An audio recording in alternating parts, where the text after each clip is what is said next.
Welcome back to the Budding Author Podcast with me, Simon Ward, your host. Today we are going to be talking to Tori Westminster.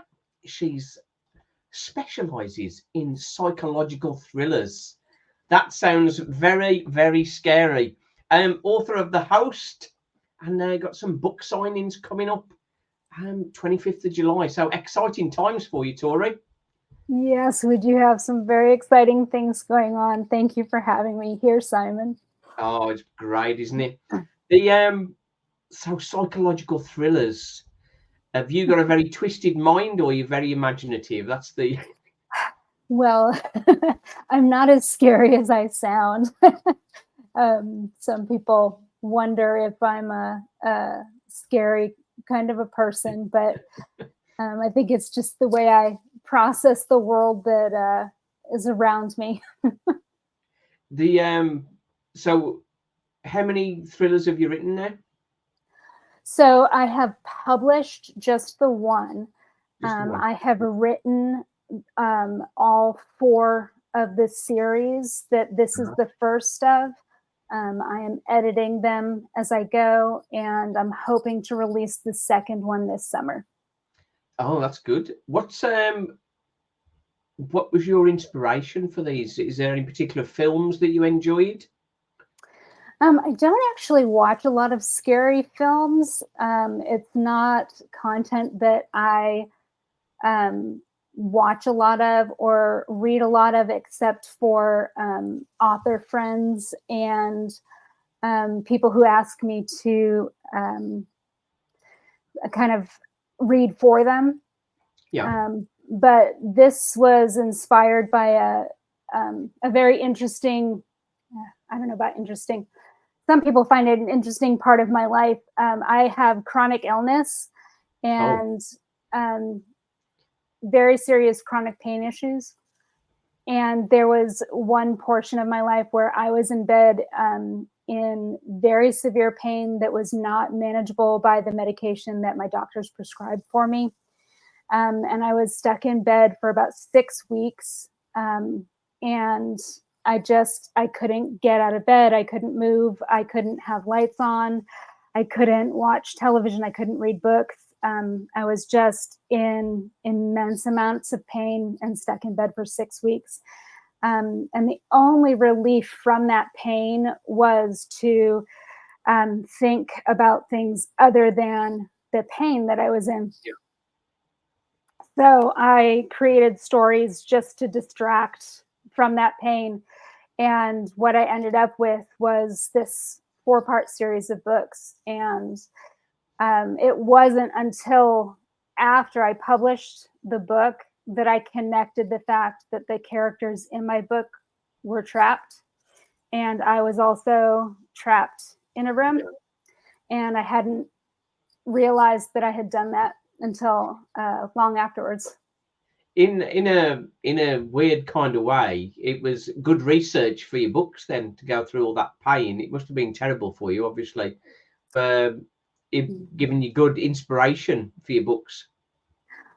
It was. The characters were being tortured, probably more so than myself, and in far different ways. But it was a good distraction to not think about myself and to think about other people and different situations, and really focus on the details and the sights and the smells and the situations and really convoluted situations, because it was such an extended period of time. Yeah. It really helped. For people that read psychological thrillers, do you think that is perhaps they are looking for an escape? How would you categorize your reader typically? I really do. I think we are all looking for an escape. Whatever genre we read, we are looking for an escape from reality, whether we read psychological thrillers or we read comedies or we read romance. We're trying to step out of our day-to-day, whether our day-to-day is boring or if it is really hard or painful. We want something different and some way out of it. Is now this is getting psychological now. Does do people who yearn to watch romance, people who don't have romance in their lives, and perhaps people who like thrillers want a more thrilling life, perhaps? Perhaps. I mean, or some people, I have friends who rock climb for a living. They are adrenaline junkies and they watch action films. So they just want more of the same. Okay. And perhaps adrenaline and action that they can't get their hands on. And perhaps people who watch romance don't have romance in their lives, or perhaps there's a kind of romance that's just unattainable in life. And that's why people watch or read those kinds of romance novels. But books are an escape, or just a delve into a world that we don't have or can't have or long for or are trying to get to, or maybe we don't want but just want to it's one of those things it's like. We have an interest, but we don't want to jump in with both feet. We just want to have a think about it and read about it. Watch somebody else get into. That's it. Well, with my characters, I think I wouldn't want to change places with them, because they maybe some of the dark elements. Yeah, some of the dark elements that we take our characters through. As far as your structure's concerned, Tori, did you know exactly what was going to happen? Did you plot it all out, or did it pants itself and develop as you were writing it? Tell me. I am not a pantser. I am very much of a plotter and an outliner. I had outlines for the whole series before I wrote it. I knew exactly what was going to happen, books 1 through 4, before I ever set a pen to a page. Very much of a plotter. In your professional life, were you very organized like this? Yes. Before my chronic illness got to a point where I had to quit working, I worked with contracts, and I kind of corrected other people's contracts. So very much an organized person. But I think for me, in my professional, earlier in my career, I was a planner, a production planner, and so planning everything was very key for me. But with my writing, I would say mine's been quite different. I tried to have a plan, but the characters tend to misbehave and do things they don't expect.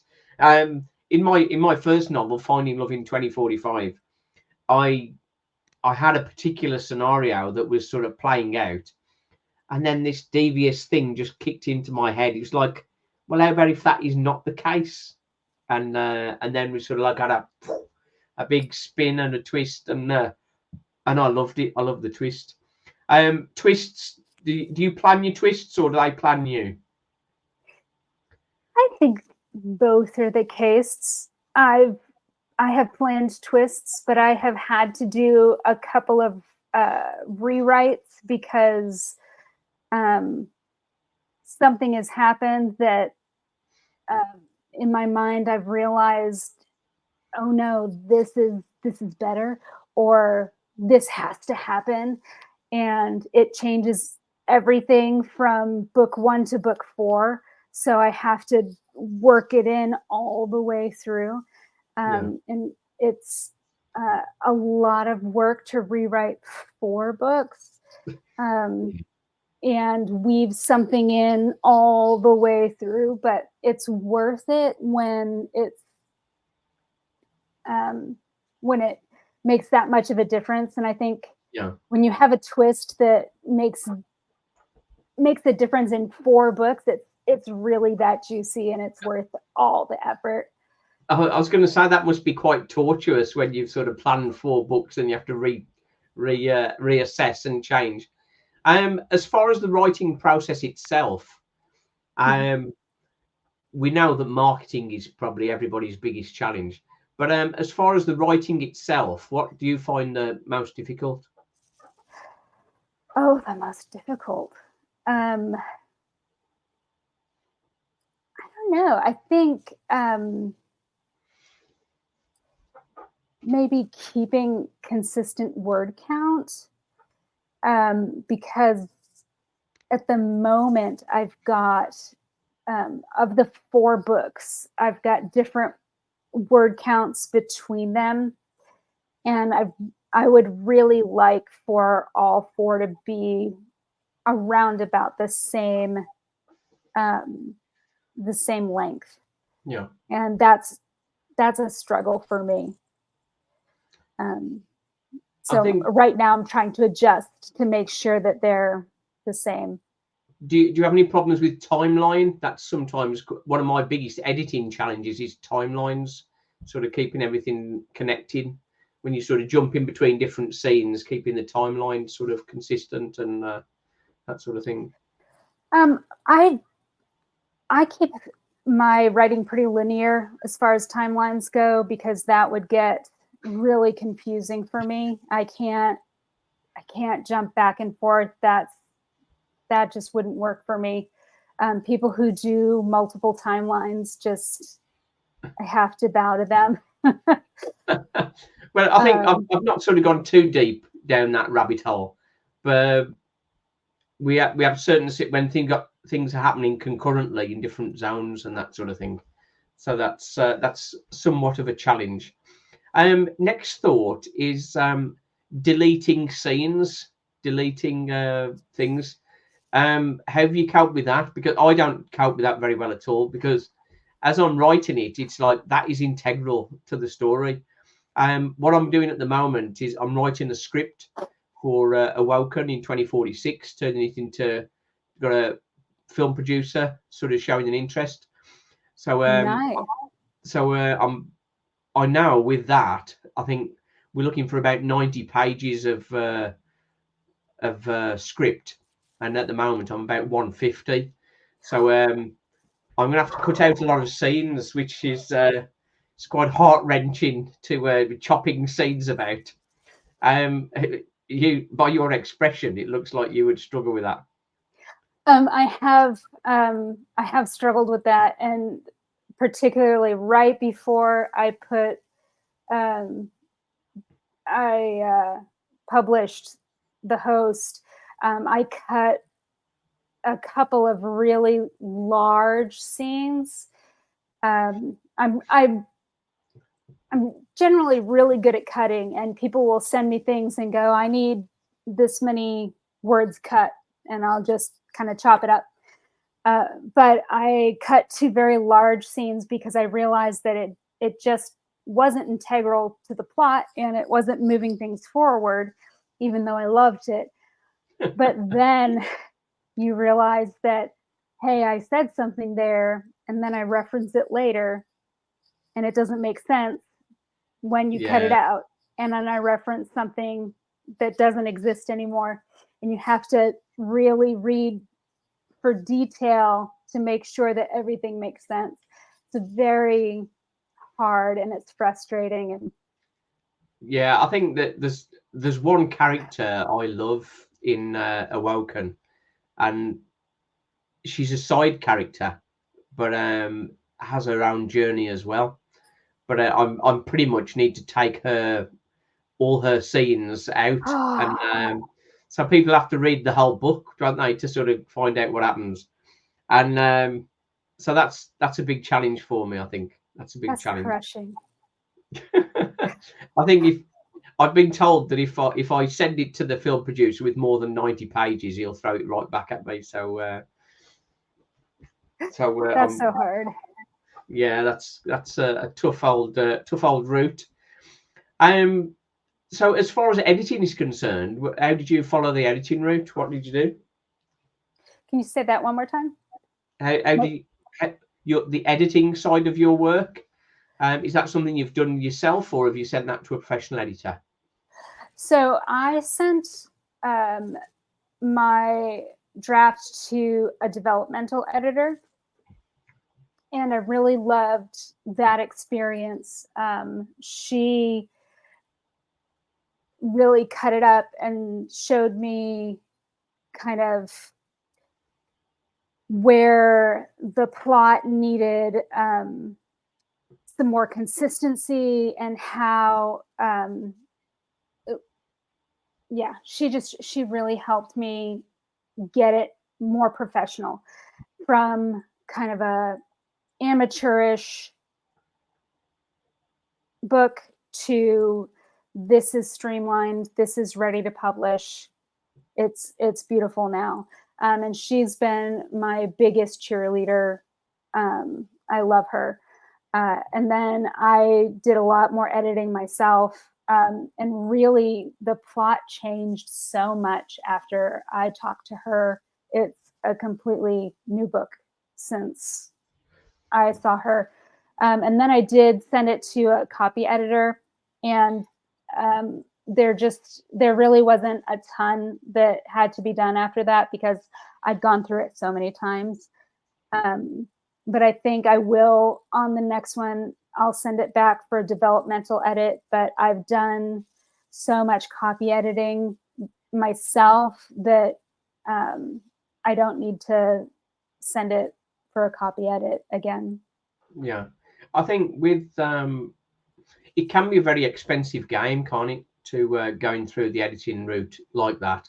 I work with writing groups, and I spoke to Dylan West recently, and he talked about Scriberfile, and that's an area I'm going to go where sort of similar to a writing group, really, where people are critiquing each other's work. Mm-hmm. And I think that's good. I think that's very good. And as Dylan sort of pointed out, really, checking other people's work improves your own writing. It really does. And I think that's a key. That's a key element. From the writing group I was working with, the amount of errors I was spotting, and then thinking, hang on, mine might be a bit like that. So they sort of take it back. But I think the thing that I have most trouble with with reading is pacing. Now, from my point of view, I'm quite a direct person, and I like things to be quite pacey. I like to sort of get feedback from the writing very quickly. Some pieces of writing sort of are very dark, very hard to get into. Yeah. And that's a challenge for me as a reader. Quite often I will sort of, if I'm reading a book and it's not grabbing me, I will really sort of struggle to carry on with it. So with my writing, it's very fast paced and easy to read effectively. Do you find that? I find that I'm the same way. I think there are different styles of writing and reading, and everybody's going to be drawn to something a little bit different. But for me, I need a book that's going to grab me right away and just keep moving along, and not spend a lot of time just kind of, I don't need to know what the paint color is, and I don't need to know about the draperies, and I don't need to know, just get to the point and move along. And I wanted to be one of those books that you picked up and got to the end and went, wait a minute, I didn't realize it was 4:00 in the morning and I finished the book. I didn't mean to stay up all night.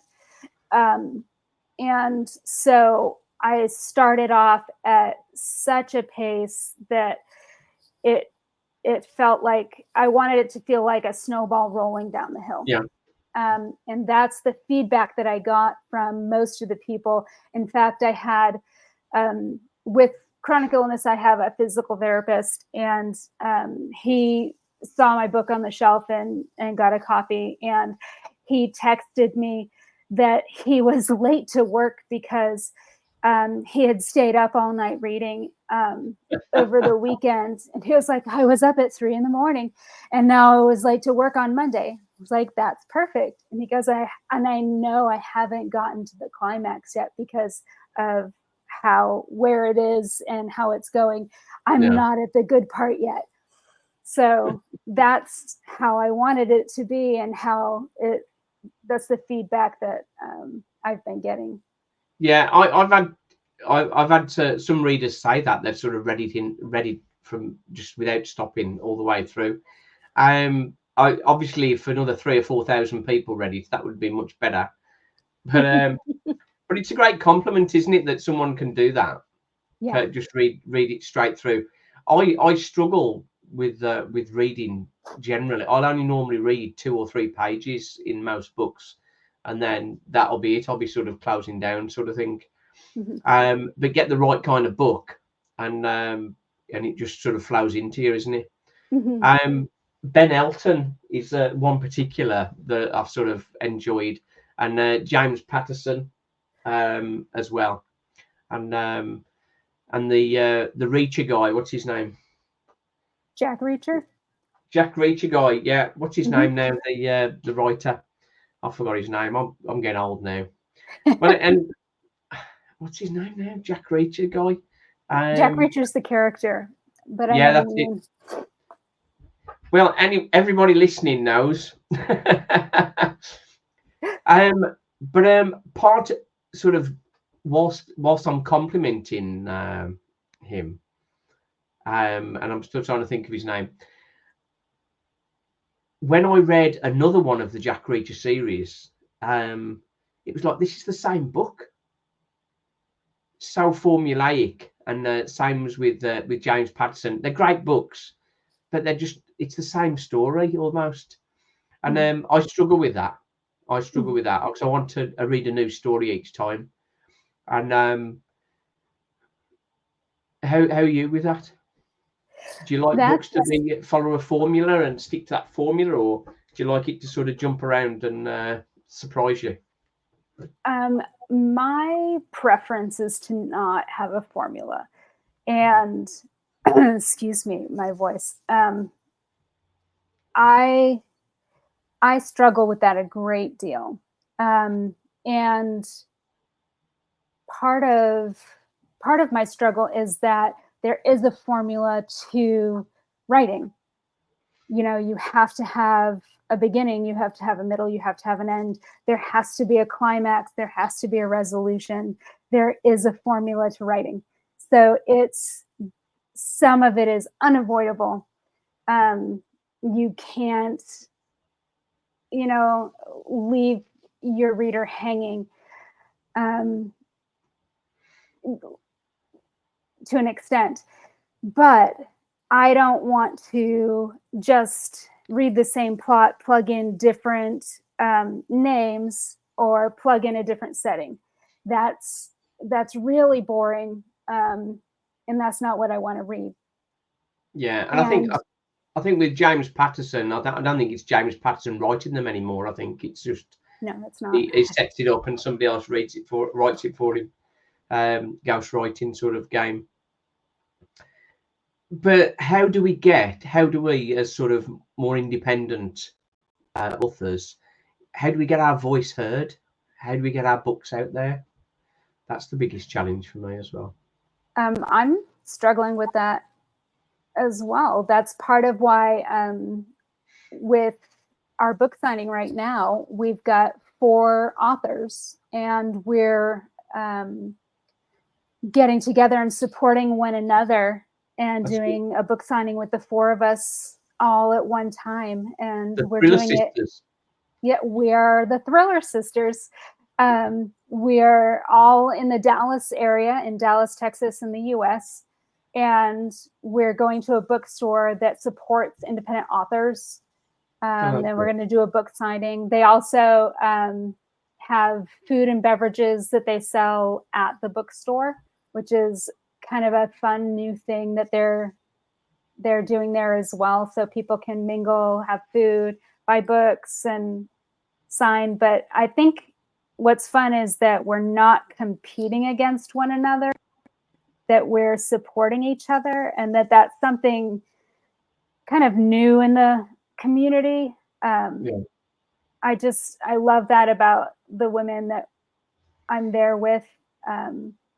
Yeah, it's going to be a really fun evening, and it's something new that we're trying to get our books out there. I'm hoping that it will be successful.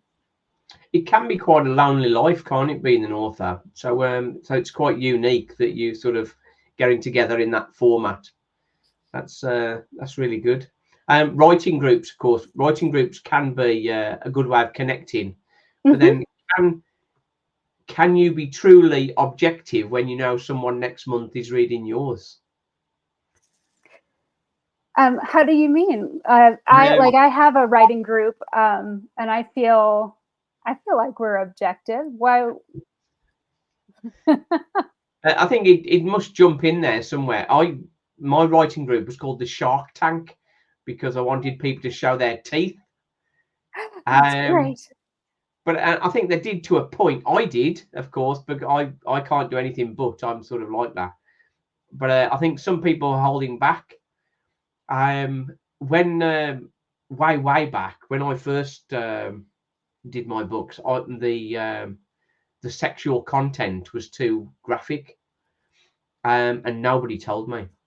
Oh, Nobody told me, because it is for a different audience, I guess. So I subsequently re-edited all of my first 3 books to reduce the heat level, and sort of bring it back to the story rather than sort of the sexual content. I have people since asking me, "Have you got any of the original versions?" but I'm sort of moving away from that. It's the guy writing romance and guy writing sex scenes is a well versed line that doesn't end well, I don't think. I think a really good writing group is hard to find. You have to kind of try out different groups of people. But when you find a good match, it's really wonderful. I lucked out when I found my writing group. We found each other just, I think, by coincidence. But we all want each other to succeed, and in such a way that if we tell each other what's wrong with the writing, if I tell them what's wrong with theirs, they'll tell me what's wrong with mine, and we will all succeed in the end. And one of the things that's happened recently is a couple of us were working on covers, and we got to be honest and say, that doesn't look really good. I know you spent money on it, and it's cost you something, but I don't think you should put that out in public. I don't think that that's going to sell you books. And my person in my writing group, went out and got another cover, and it was stunning, absolutely beautiful. And then a week later, I put out a cover that I thought was great, and they all thought, maybe not so much, and they said it looked okay. And somebody else had told me that's not great. And I said, hey, look, guys, friends don't let friends put out crappy covers. And they said, okay, the other one looked better. Well, so, let's test out this live element of the show before we finish. My latest work is young adult series, and I've just had someone do a cover for me. So let's see whether I can do the tech right, and if I can show you the screen. 1 second. Let's have a look. You're going to test my honesty? Yeah, I'm going to test your honesty. Is it coming on now? Let's have a look. Oh, wow. What are you thinking of that? So this is for young adult? Young adult, The Life of Billy Spark. And is this like a tech person? The Life of Billy Spark is a story about a boy who his life has been foretold in leather-bound book form. So his life is all written out for him, and his dad is the only one that can read the book. When he looks at the book, the words all jumble up. And then his dad encourages him to deviate from his foretold path, and everything goes pear-shaped, in other words. That sounds fascinating. So I would read that, and I'm not a young adult. I promise you that. It's an 8 episode series. Season 1 is 8 episodes, and and this is sort of like the base one. I think it does, maybe some of it looks slightly sci-fi perhaps, but it is sort of supernatural, really, I guess. We've got the book in there. He's got the leather-bound book in there, as you can see. That's it. That's good. You quite like it, then, you think? So it's visually, it's stunning. It gives off technology vibes, not so much like leather book vibes. I would definitely pick it off the shelf. I don't know that it is telling me the story that you're telling me, but it is beautiful as far as books go. Yeah. Okay. I think the tech element, maybe we need to step down the sci-fi glitchy elements of it. And then what I've asked for is, because the 8 episodes, let's just take that off for a second. During the 8 episodes, he gets older, so I want to sort of show him on the cover a similar cover with him sort of getting slightly older. So he starts off at 16, and at the end of the series, he's sort of like 23. That's going to be interesting. And then I have season 2 and season 3 in my head. Not written yet, but I've written the first 8 episodes, and I'm sort of getting close to being ready to publish episode 1. That's fantastic. Right then, we are over time. I always go over time. I think I'm sort of getting used to this now. And Tori, you have this book signing on the 25th. You've ordered a lot of books for this. Tell me, how many books have you ordered?